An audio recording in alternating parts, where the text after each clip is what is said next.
बहुत समय पहले की बात है। एक बड़े और समृद्ध राज्य में राजा वीरेंद्र नाम के एक महान और न्यायप्रिय राजा का शासन था। राजा वीरेंद्र अपनी प्रजा की भलाई और न्यायप्रियता के लिए प्रसिद्ध थे।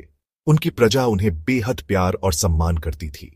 राजा अक्सर अपने दरबार में प्रजा की समस्याओं को सुनते और उनके समाधान के लिए उचित कदम उठाते। राजा का मानना था कि एक सफल राज्य का निर्माण तभी हो सकता है जब उसके अधिकारी और मंत्री ईमानदार, कर्तव्यनिष्ठ और निस्वार्थ भाव से काम करें।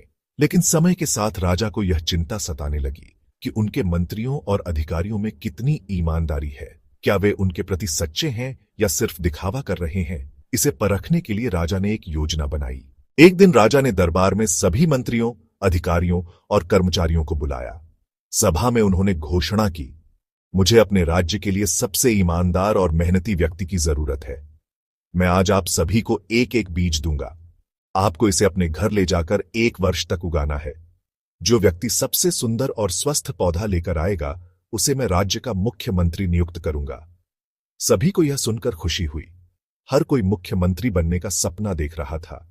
राजा ने सभी को बीज दिया और उन्हें शुभकामनाएं दी। उसी सभा में एक गरीब युवक अर्जुन भी मौजूद था। अर्जुन राजा का एक साधारण सेवक था।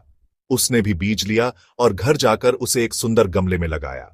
अर्जुन ने उस बीज की देखभाल करने में कोई कसर नहीं छोड़ी। वह रोज उसे पानी देता, धूप में रखता और मिट्टी को जांचता।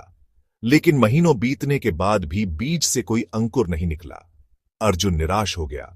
उसने अपने प्रयासों में कोई कमी नहीं रखी, फिर भी गमला खाली का खाली रहा। अर्जुन ने सोचा, शायद मैं इस काम के लिए योग्य नहीं हूं, लेकिन जो भी हो, मैं राजा से झूठ नहीं बोलूंगा।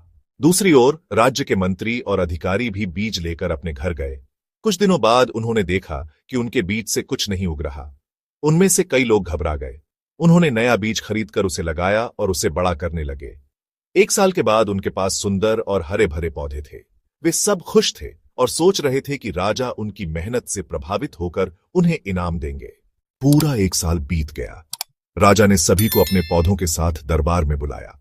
दरबार सजाया गया था और हर कोई अपने अपने पौधों के साथ उपस्थित हुआ।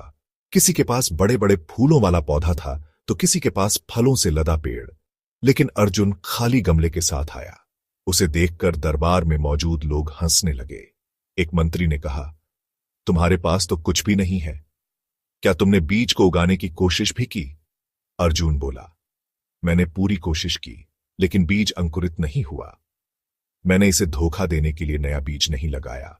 जब सभी अपनी बातें कह चुके तो राजा ने सभा में खड़े होकर कहा, अब मैं अपना निर्णय सुनाता हूं।